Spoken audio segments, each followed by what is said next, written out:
Bukan Rocky Gerung namanya, kalau bukan setiap hari membuat sensasi kedunguan dalam panggung-panggung media, ya, panggung-panggung orasi, panggung-panggung opini. Kali ini beliau sadar benar, paham bahwa ya perpindahan ibu kota politik tidak bisa ditahan sekalipun dengan berbagai macam narasi-narasi kemangkrakan yang waktu itu saya sampaikan bukan IKN-nya yang mangkrak tapi brain ya, otak dari Bung Rocky yang mangkrak sehingga tidak mampu melihat realitas senyatanya. Ya, yang beliau lihat adalah realitas di kepalanya ya seperti itu. Nah, beliau sadar benar bahwa Jakarta itu tidak lagi bisa dipertahankan menjadi ibu kota politik ya, yang artinya dia harus segera bermigrasi karena beliau punya rumah kan dekat-dekat Jakarta ya. Nah, kali ini beliau, berekspansi, sudah mulai menghembuskan, mengambil titik ya, titik patok, Samarinda sebagai bagian yang mirip dengan Jakarta dan beliau mulai menghembuskan ya perlawanan dari Borneo, ya tempat atau tanah kelahiran saya secara pribadi. Kita akan diskusikan ini di Bukan Partai Politik. Baik teman-teman, selamat datang di channel Bukan Partai Politik, ruang publik, sekolahnya publik, bukan sekolahnya partai. Tempat kita bersama-sama untuk belajar, ya, mengedepankan ya, pandangan-pandangan, dalil-dalil, hukum-hukum, argumentatif berbasis pada data, pikiran yang bernalar, dan bukan driven by emotion, digerakkan oleh emosi seperti yang terlihat. Don't raise our voice emotion but argument. Baik teman-teman, kita lihat sisi yang lain dari potret Gerakan Indonesia Terang, begitu ya. Oh salah, Gerakan Indonesia Gelap menurut perspektif mereka, tetapi menurut saya yang dilakukan oleh pemerintah sekarang ini sampai hari ini adalah Gerakan Indonesia Terang, Gerakan Indonesia Emas ya, menuju negara yang berdaulat ya, negara yang inklusif, negara yang betul-betul membawa Indonesia pada peningkatan kesejahteraan secara ekonomi dengan menghadirkan impian atau ambisi untuk menjadi negara dengan tingkat ya pertumbuhan ekonomi 8% ya. Ini sesuatu yang luar biasa sehingga Indonesia menjadi selalu top 10 sebagai ekonomi ekonomi negara yang berekonomi besar ya, seperti itu. Nah, yang kita mau bahas kali ini adalah tentang Bung Rocky Gerung ini ya, yang menurut saya ya sah-sah saja ya, rame-rame aja kalau beliau ada ya. Kalau beliau ada, ya kita punya antitesis, ya kita punya, bagian dari, untuk berhadapan-hadapan ya, seperti itu. Artinya kita akan lihat bahwa ini ada panggung di mana publik bisa mengakses kita semua untuk melihat sebenarnya, baik dalam waktu yang sangat pendek atau jangka panjang, argumen-argumen siapa yang kemudian mampu bertahan ya. Dan ini akan kita perlihatkan setiap waktu. Karena itu akan menjadi panggung terbuka bagi siapa saja untuk hadir masuk, menghadirkan perspektifnya, sudut pandangnya, tentu harapan kita, ya harapan kita, ajukanlah pandangan-pandangan yang berbasis pada data, berbasis pada argumen-argumen yang bernalar, ya, dan juga punya etika, ya, dalam konteks memilih diksi-diksi sehingga percakapan itu clear gitu, sehingga setiap orang bisa memilih siapa, menganut pikiran siapa, membackup pikiran siapa dan sebagainya. Ini menjadi suatu ruang panggung yang asik bagi kita semua untuk belajar berargumentasi.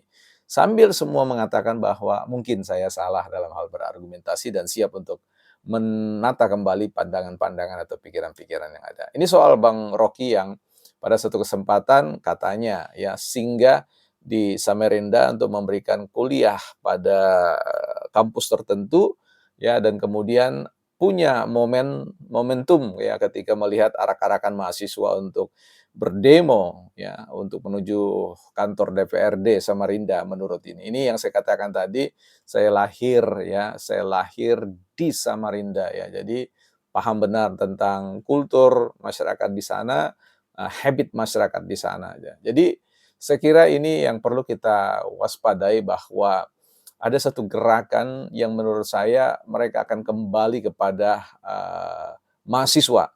karena segala upaya sudah dilakukan, ya. Perang opini tidak mampu menembus itu, ya, bagaimana kemudian mekanisme partai juga tidak mampu untuk membendung karena para elit-elit partai mereka yang selama ini dianggap sebagai jawara-jawara, gacuan-gacuan mereka, itu harus, berhadapan untuk meyakinkan publik bahwa mereka tidak tersangkut dengan persoalan, perkara pidana ya, dalam hal ini adalah pidana korupsi.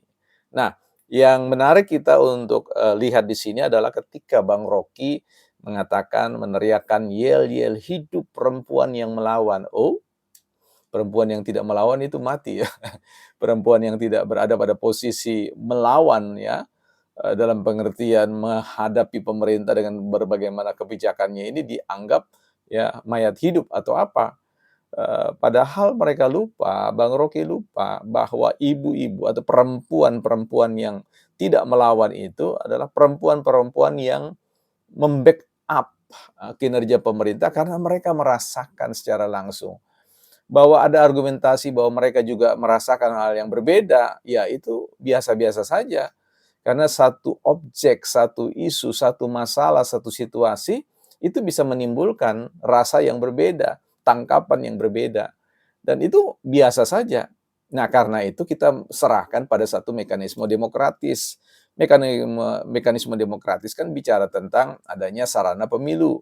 Dan pemilu memberikan hak kepada setiap orang, one man, one vote. Adil ya, satu orang satu suara untuk menentukan rasa itu, menentukan sikap, menentukan pikiran untuk menanggapi, untuk mempercayakan kepada siapa pemerintahan ini dipercayakan. Dan hasilnya jelas ya, mayoritas masyarakat itu ya menghidupkan Indonesia itu dengan pandangan-pandangan pikiran yang hidup melalui mekanisme pemberian dukungan one man one vote tadi. Nah, itu sebenarnya selesai di situ. Kalau kemudian Bang Rocky Gerung mengatakan bahwa hari ini seluruh Indonesia lagi marah, yang benar dong. Ya, apalagi sedang mempromosikan tentang bagaimana perlawanan dengan dalil dan hukum yang berbasis pada pikiran-pikiran akademik. Wow, jauh sekali. Karena realitas senyatanya pada saat beliau menyampaikan bahwa seluruh Indonesia marah, tidak seluruh manusia marah. Ya, entah populasi mana yang sedang diwakili oleh Bang Rocky Gerung, sampel mana yang sedang diwakili. Kalau bicara tentang seluruh Indonesia, dia berbicara tentang 280 juta penduduk, paling tidak dia berbicara tentang yang memiliki hak suara dalam pemilu. Hitunglah seperti itu. Ya, dan jelas. Nah, ini. Jadi kalau misalkan Bang Rocky Gerung meniupkan ya hembusan bahwa ini saatnya ya mahasiswa perlu mengendalikan politik dengan basis argumentasi yang akademik, yang ilmiah, saya kok ragu ya. Ya, apalagi kalau kita cermati statement-statement, pernyataan-pernyataan Rocky Gerung yang sebenarnya tidak pernah berada pada satu posisi ya sebagai orang yang dievaluasi cara berpikirnya ya. Karena kita tahu beliau ya mungkin dahulu pernah berpikir secara argumentatif, berbasis pada dalil-dalil, berbasis pada tesis-tesis atau statement-statement yang akademik. Tapi hari ini mungkin itu tidak demikian ya. Itu sulit untuk kita membantah bahwa statement-statement yang beliau sampaikan di ruang publik itu, misalkan bicara tentang bajingan tolol, itu enggak akademik, tidak ilmiah ya. Bagaimana kita bisa mengukur tentang adanya konsep terkait dengan bajingan tolol, itu kemudian masuk dalam ruh spirit akademik, itu dalilnya dari mana itu? Ya, itu yang kita mau tanyakan kepada Bang Rocky ya. Dan kemudian mengajarkan, silakan kalian demo, ini hak kalian, dan sebagainya. Ya demo itu memang hak, tetapi demo itu ada time-nya ya, ada timing-nya, ada waktu di mana saya sudah mengatakan the end of the process ya. Akhir dari sebuah tuh proses demokrasi yang dianggap mengancam, membahayakan, dan sudah tidak ada mekanisme yang bisa ditempuh, baru kita bicara demo. Dan demonya targetnya jelas, meminta anggota DPR baik pada tingkat senayan atau pusat maupun daerah mendengar suara aspirasi publik dan mereka kemudian memanggil menteri-menteri ya untuk menanyakan tentang itu semua. Kan jelas. Ya, sederhana mekanisme demokrasi kita di Indonesia. Itu yang disebut dengan dalil argumentatif berbasis akademik ya. Nah, ini yang, Bang Rocky sampaikan itu menurut saya basis argumentasi kedunguan ya, dalam konteks mau mencoba untuk merepresentasikan suara akademisi, suara akademik, suara, berbasis ilmiah. Ini menurut saya satu sign quote adalah hoax yang harus disadarkan bagi publik ya, bahwa kita sedang berhadapan dengan seorang yang sudah tidak bisa membedakan mana hitam dan putih, mana abu-abu ya, mana warna merah, mana warna kuning. Bukan partai politik.